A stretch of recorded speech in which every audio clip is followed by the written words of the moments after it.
నీలం మధును గెలిపిస్తే లొట్టపీసే ఏం లేదు ఆడ. ముదిరాజ్ బిడ్డకు మంత్రి పదవి ఇచ్చే బాధ్యత నాది. ఆహా, మరి ఇంతకుముందు ఎడిపోయింది రేవంత్ రెడ్డి?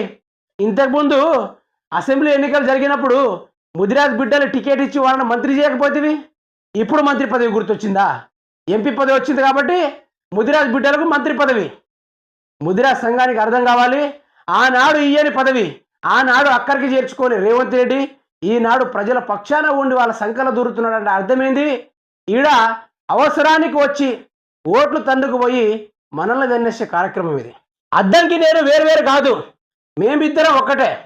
వారు అద్దంకి దయాకరు మొన్నటిదాకా పార్టీ కోసం ఇంత పని చేసిన మొన్న వచ్చిన వాళ్ళందరికీ టికెట్లు ఇచ్చుకుంటా పోతాను, నాకు ఇయ్యరా మీకు ఇయ్యరా అనుకుంటా రకరకాల టీవీ వాళ్ళు పోయి ఇంటర్వ్యూ చేయడం జరిగింది. తీరా